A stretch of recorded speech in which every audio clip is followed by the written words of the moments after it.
Good evening, everybody. It is once again Ted the Speed Learner, and I'm going to start by saying that I wasn't even sure I was going to do a live stream tonight. I just didn't know, honestly. And if I had known, I would have told you, but I just didn't know myself. So I thought, I had to do a ton of cooking this weekend. I have to work 5 days next week, and then I got another weekend of, cooking. So it's like, I really couldn't say, hey, you know what, we're going to do this live stream. I just didn't know. And I just wanted to get this over with. I'm not going to have a long time to speak with you guys tonight. So I thought, okay, I'll just do a very short live stream, let you guys see me and know that I'm okay. I know we had that severe weather yesterday, but we are just fine here.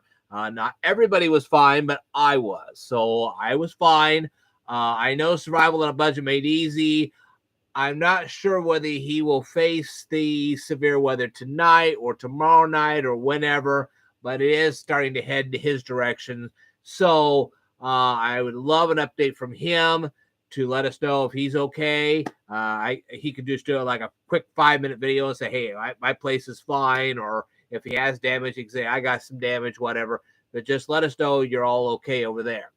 But anyway, we're going to do just 2 things tonight. It's going to be very short. And one of the first things we're going to talk about is visualization.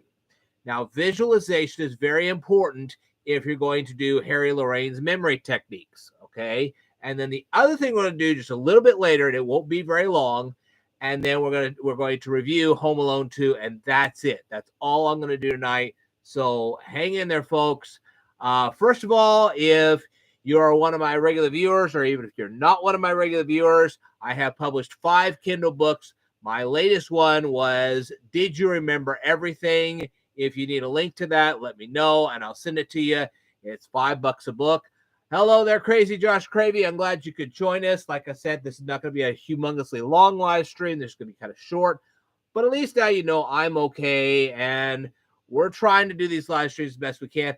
I did spend, as I was cooking yesterday, I did spend a little bit of time, and I tried to advertise my YouTube channel to increase my ratings because, as you know, I am still trying to get a partnership. That is right, folks.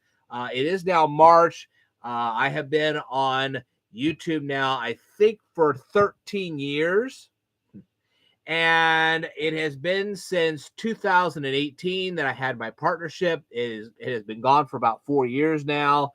And I really could use it back because it's not just about buying the books. That's expensive enough as it is, but it's also about making sure that I'm able to take the time and do the research and present things properly. As a matter of fact, there was a guy not too long ago. He was watching one of my videos. He said I did it totally wrong, and I need to correct that. I need to do it in a series of videos that is worthy of you guys' information.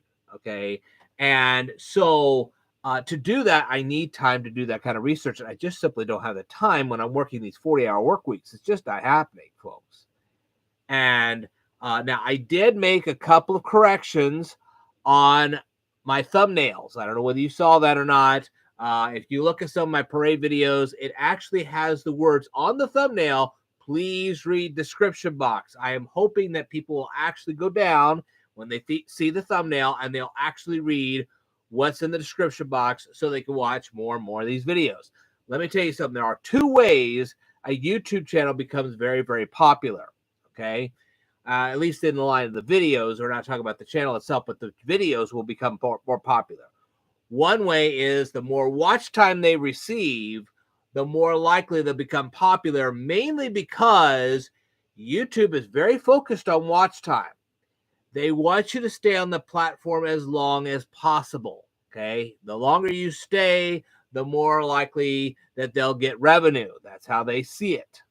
Okay. The other thing is the more comments that are left on a video, the more likely YouTube will share it. That's the 2 things that they look for: watch time and comments.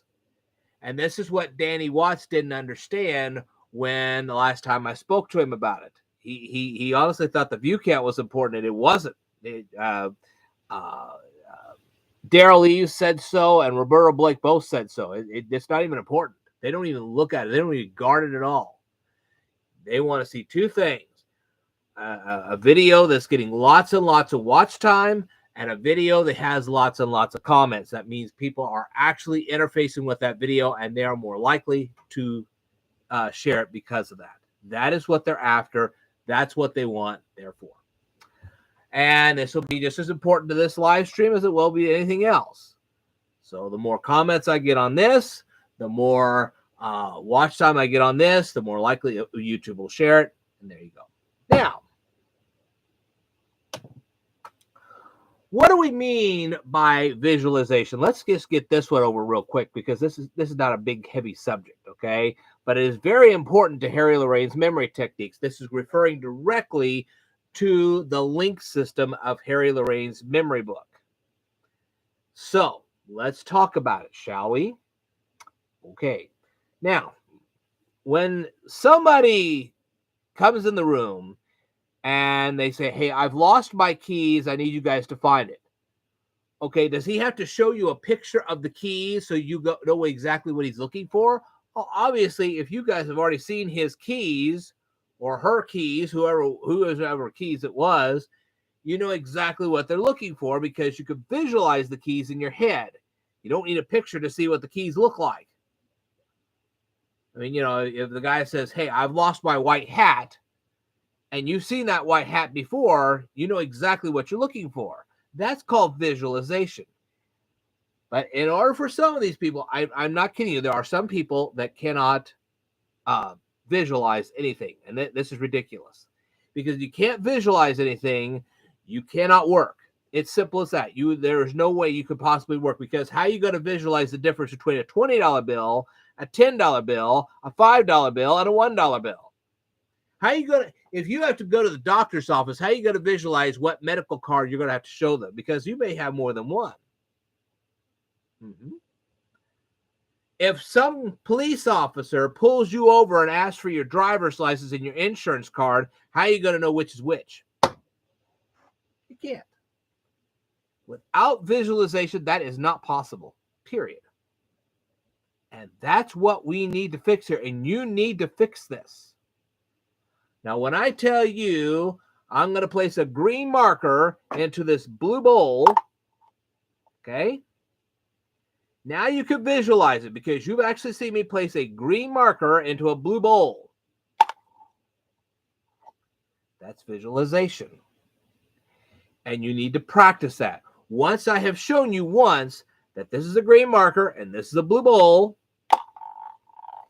you don't ever have to see it again. The next time I come on here, I should be able to tell you, hey, did you visualize the green marker, the blue bowl? You should be able to say, yes, I was able to see that in my head because I've already seen it once like this.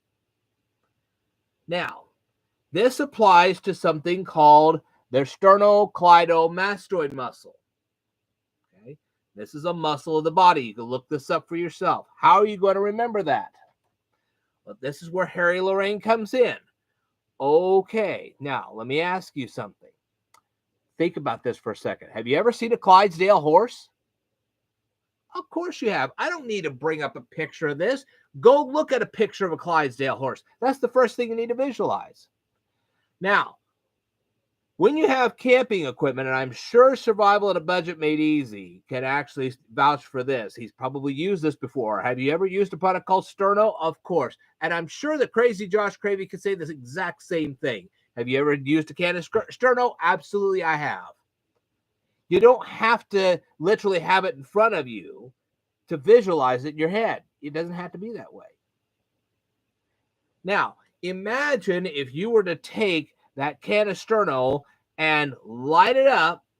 I mean, I would not want anybody to do this, but if you could just visualize it in your head, you could actually do this with, okay, let's say this.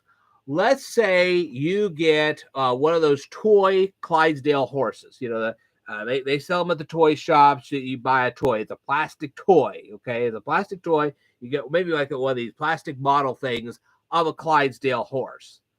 Yeah, maybe get, I don't know, yay big, yay high, whatever. Get one of those.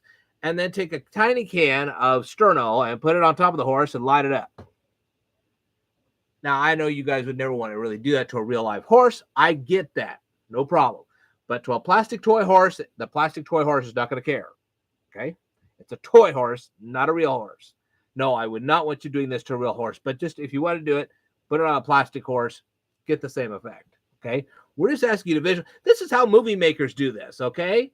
If a movie maker needed a scene that there was a Clydesdale horse with a can of Sterno on it, if he didn't want to use CGI, he would just take a plastic horse, put a little can of Sterno on it, light it up. That's what movie makers do to make it look like it was a real horse.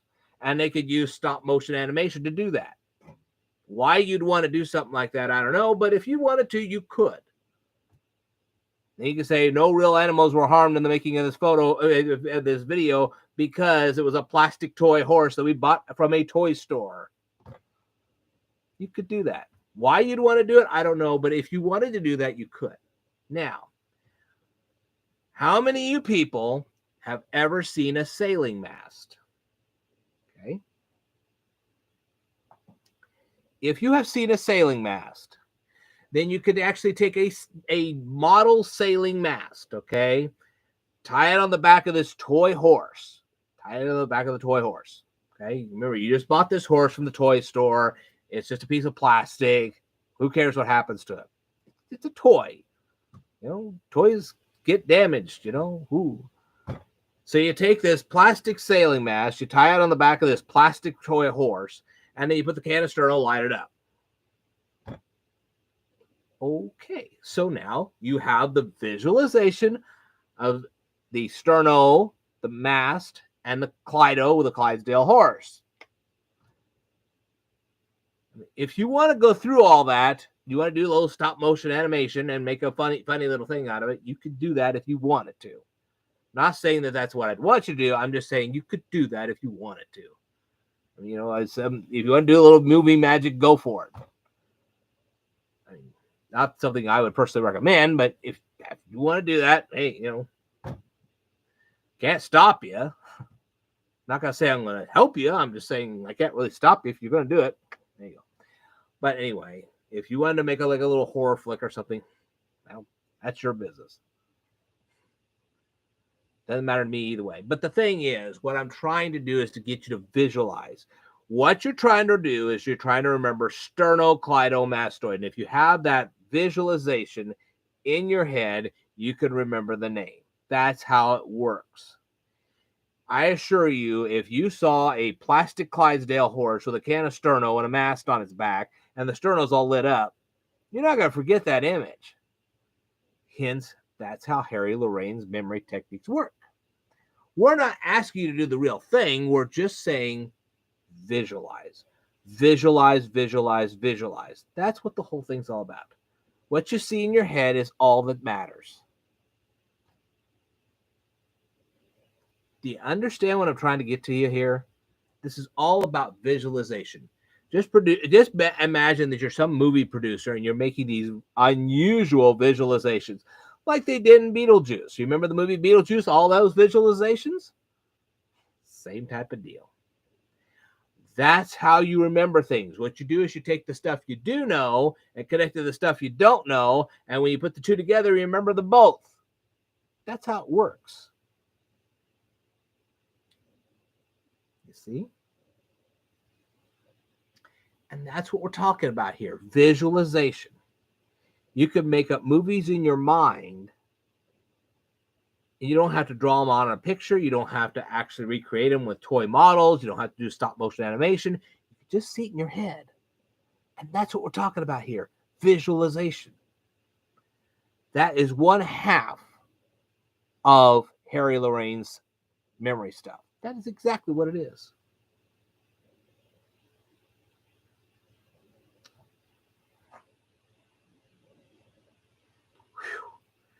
Anyway, now the other half, the PEG system, I actually posted a hyperlink on my Speed Learner fan page. How many of you actually went to my Speed Learner fan page the last time I told you about this and looked up that link to the PEG system?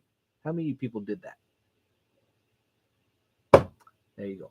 This is why you're not doing well in school. This is why you have to cram for tests. This is why you're not learning anything.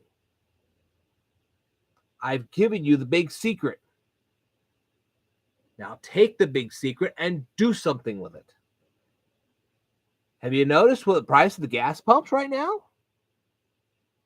Well, I got another little piece of news for you.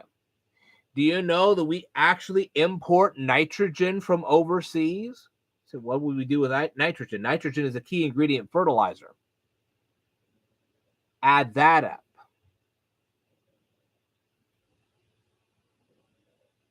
If you think about it, you'll get it.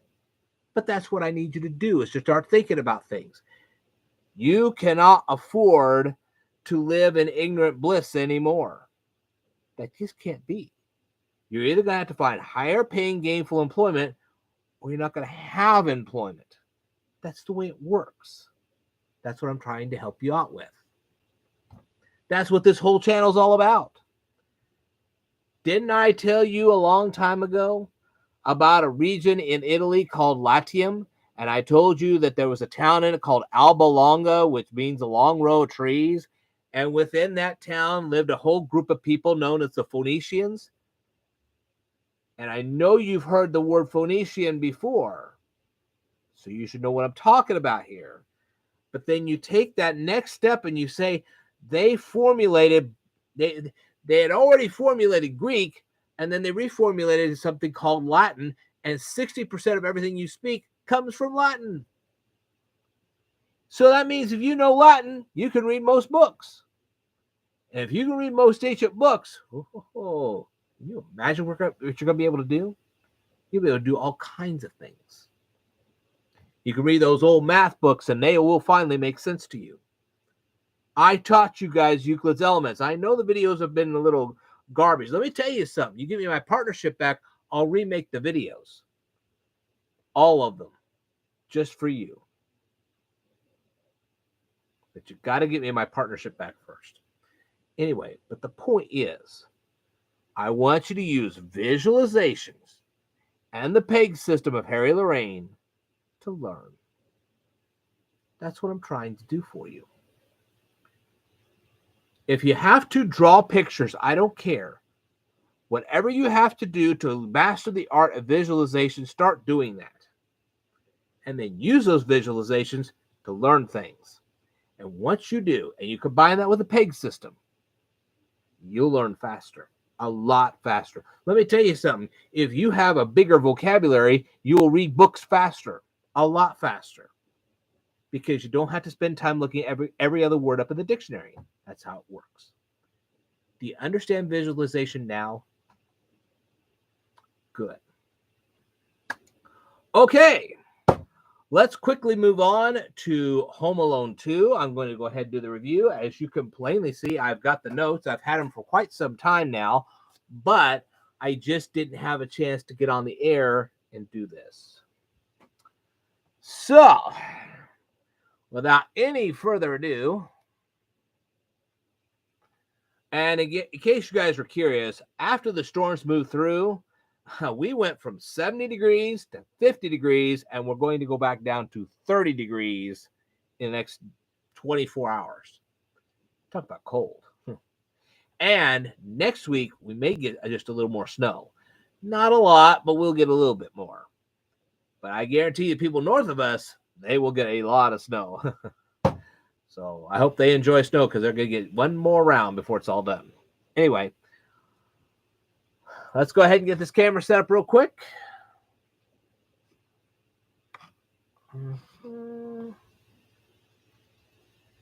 There we go. All right. I know you guys have been waiting for this. Let's go ahead and review Home Alone 2. Are you ready? Are you set? Here we go. Good evening, everyone. It is once again Ted the Speed Learner. And yes, once again, I'm running a live stream right now. That is why you're seeing me at somewhat of an angle. Okay. Now, why are we here tonight? Because I'm going to review Home Alone 2. But before I do, I just want to quickly note that I have 5 Kindle books. And if you want to purchase any of those Kindle books, or if you want more information about those Kindle books, let me know in the comments below, and I will send you links to those Kindle books, and you can buy them for yourself. They're only $5 a piece. You can check them out for yourself. All right, my latest Kindle book is Did You Remember Everything? So you can go ahead and check that out. All right, so let's just get down to business. Home Alone 2, I've got the notes right here. I'm going to ask a bunch of questions about it. What you'll do is you'll take your DVD, or you could do this on the live streaming. You can do either one. Pop Home Alone 2 in, and as I ask these questions, watch the video and compare it to what I'm asking, okay? And that's very important, all right? Afterwards, I'll tell you exactly what I think of the movie. All right. Now, how do contestants win prizes on the Ding Dang Dong game show? That is never revealed in the movie. Why is Kevin in his parents' bedroom? That's never answered.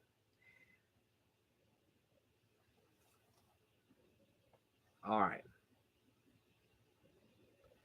Now you're telling me, now remember, Kevin's father walks into the room. He has completely forgotten that his alarm clock is plugged into the same outlet as some battery charger that he has plugged in there. Okay, because remember, he unplugged it and plugged it back in. He forgot that the battery charger and the alarm clock was plugged into the same socket. And that's what caused the mess in the first place. If he had those different sockets, none of that would have ever happened, period. Okay? Now, after what happened the previous Christmas in the McAllister house, Kevin's dad didn't check the alarm clock before he fell asleep? Are you telling me that not a single kid in that entire house, nor any of the adults that were in that house, had separate alarm clocks just in case the two parents screwed up? Are you kidding me? No, that just wouldn't happen. That's not even a plausible scenario.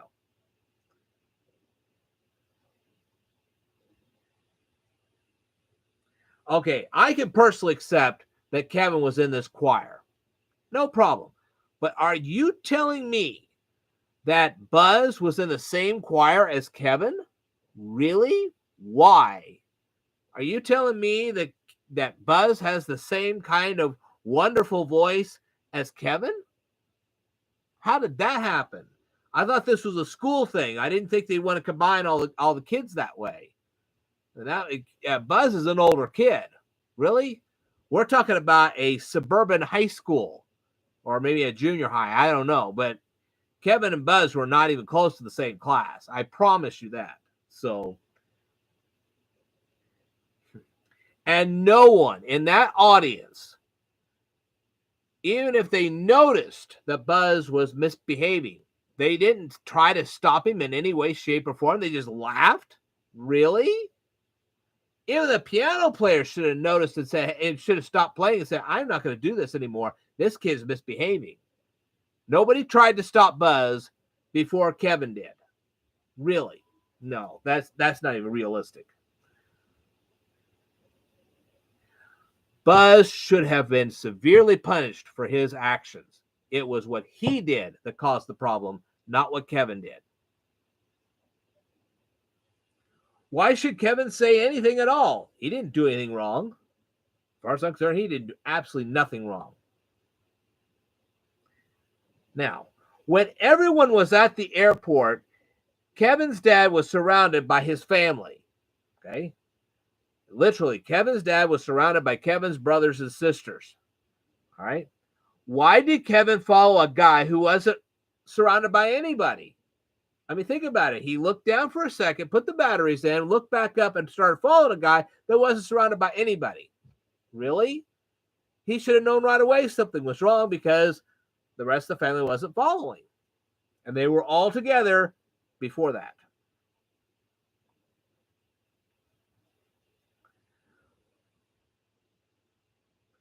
Now, the stewardess didn't place the boarding passes in some kind of a bag as she took them from each and every customer. That would have kept everything organized. And she should have had a little case or a briefcase or something to have kept those things in. I mean, my gosh, that's pretty inept, don't you think? And no one at the airport, now we're talking about when he arrived in New York, when Kevin arrived in New York, not one stewardess, not one any airport employee asked Kevin where his parents were. I can't believe that. And the taxi cab driver, he didn't ask Kevin where his parents were either. In New York? You must be kidding.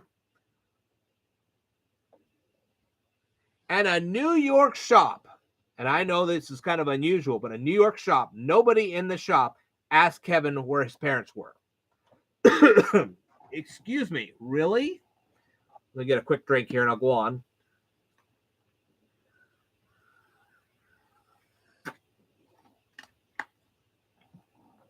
Okay, back to work. I'm sure Kevin wanted to be alone for a while. Granted, he already had a little tiff with his parents and he wanted to be alone for a little bit. But I'm sure he knew what hotel his family was going to stay in. Why didn't he call his family? Why didn't he call the hotel and leave a message? Why not? It's Christmas, and Kevin is actually able to reserve a room at the Grand Plaza Hotel. Really? And how did Kevin know what questions would be asked of him from the hotel clerk when he made the phone call? He couldn't have known. Okay. What did he do it like 6 or 7 times and finally get it right? I don't know.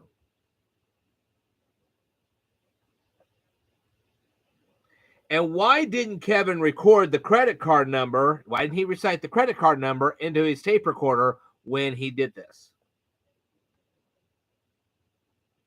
And how did Kevin inflate the clown? Remember he had that plastic clown? How did he inflate that so quickly?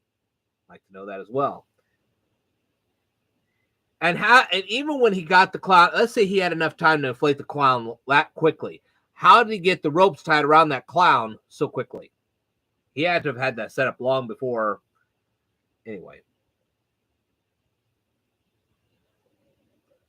Oh, and Kevin never tried to call Uncle Rob. That's never shown. And why did the credit card company insist on the machine that the credit card was stolen? They should have had a representative actually call the hotel and say, hey, look, this Peter McAllister credit card, there's a reason why it's not going through, and that's because of this situation. What? Nobody at the credit card company actually called the hotel and told them what was really going on? Nobody from the police department did that? Nobody in the Florida police department, the New York police department? Nobody called this hotel and told them what was really going on? Please.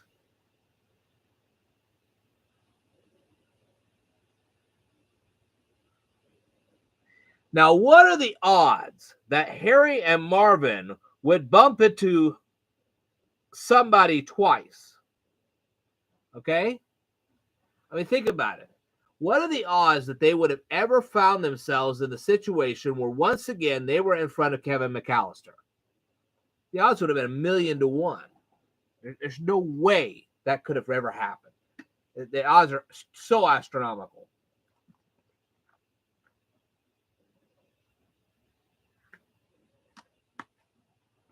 I mean, think about it. They literally broke out of a Chicago prison and ended up in New York. Why would they ever go to New York? Harry and Marv probably would have gone south to Florida or something. They would have never gone to New York. Okay.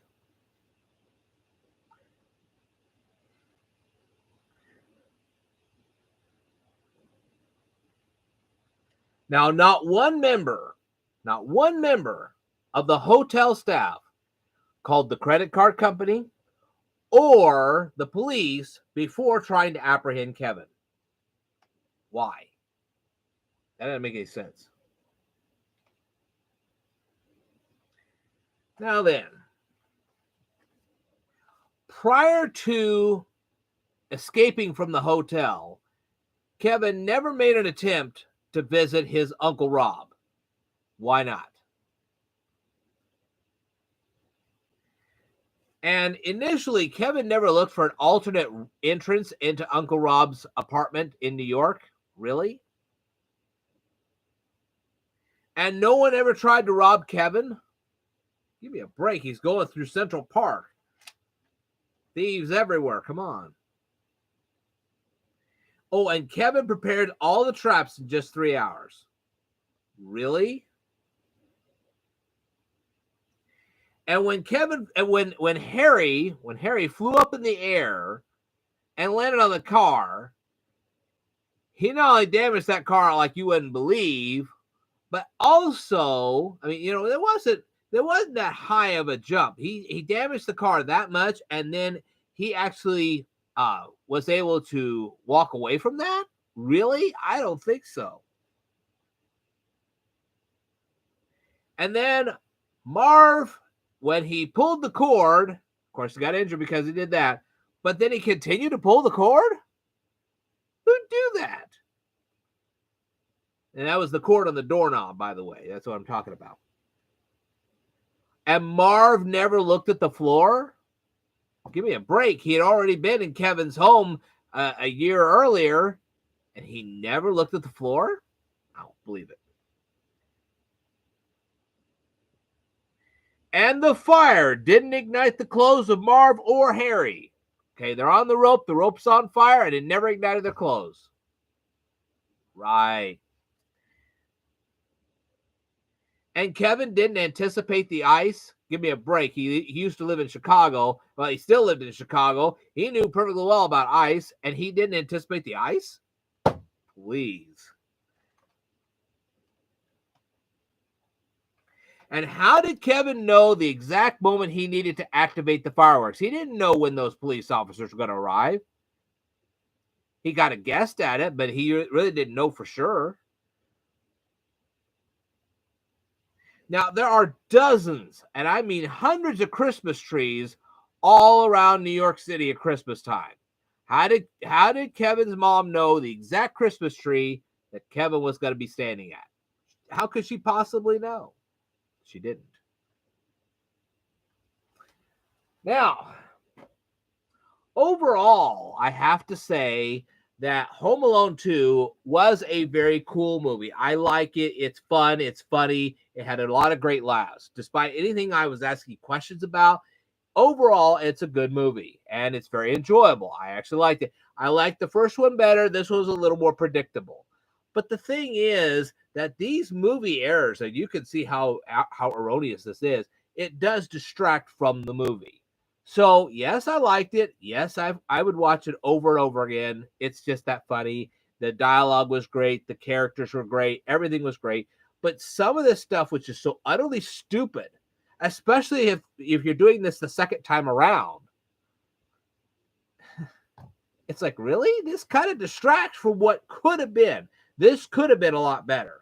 But you take what you take. And yes, I'm glad they did a second one. And I hope that someday that Macaulay Culkin decides to do some kind of thing for a nice little trilogy. That would be cool. I would like to see Macaulay Culkin reprise his role, and this time he be the dad, and he has a kid that goes through all this. That would make a good Home Alone 3. What they've had with Home Alone after that was just awful. They need a real Home Alone 3. And it needs to be Kevin McAllister's now the dad, and he has a kid, and he ends up leaving the kid behind. But maybe he comes back into the nick of time to save the kid, or whatever. That would make a good Home Alone 3. All right, so overall, I liked the picture. They had good music. It had good everything. The characters were great. It was a little silly, but that's what Home Alone's supposed to be. It's a little silly. But like I said, these kind of mistakes could distract from what could have been. And hopefully, when anybody sees this review, if the producers and directors get Macaulay Culkin back, they can make a really good Home Alone 3 without these kind of mistakes. Okay? So, that's all I've got to say for this particular video. I want to thank you very much for watching this presentation. if you want to recommend this to the crew of Home Alone, go for it. Send it to Macaulay Culkin, whatever. Anyway, I want to thank everybody for watching this presentation. Share it with everybody. Let everybody know that I've done this. And again, I say, if you want links to my Kindle books, please let me know. All right. I will tell you more in a future video, so I'd like for you to stay tuned.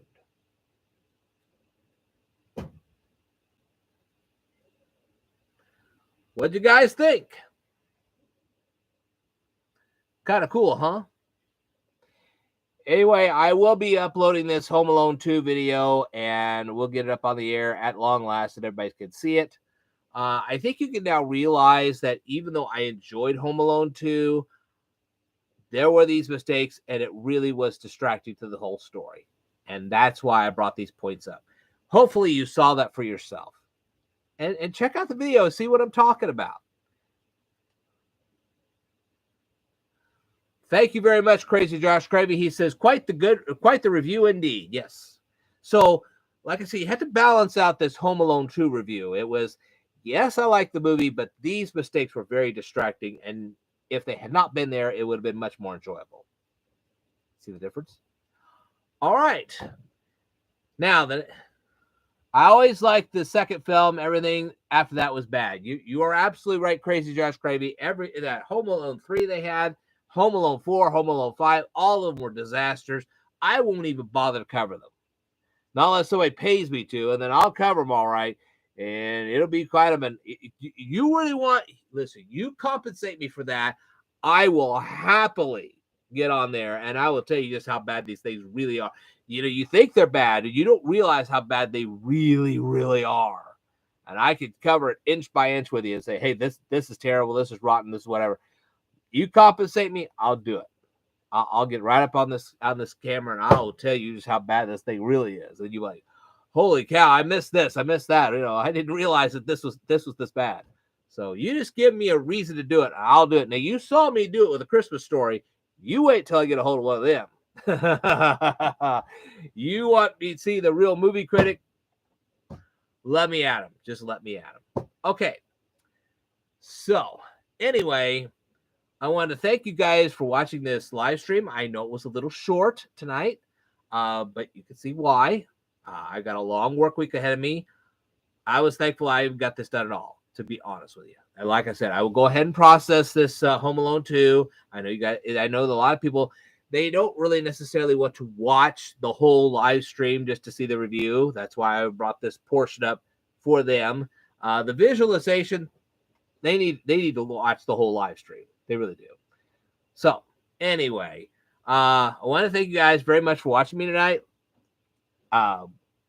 Know that I'm safe and well. We're getting some rain tonight, but it's nothing like what we got last night. It really isn't. There were some pretty bad storms last night, and I wasn't sure we were going to make it, to be honest with you. But anyway, I will have next weekend off. If I feel like I have time for a live stream, I'll do it. Otherwise, I won't. So, sometime in April, you will probably be getting a live stream. I'm trying to work that out, and if I can make some notes or something, that's exactly what I'll do. All right. Well, I want to thank you for watching this presentation. You have yourselves a wonderful evening and a wonderful week. Just let me know what's going on, and I'll take it from there. All right. Have a great week. I'll see you soon. And stay tuned. Most importantly, stay tuned.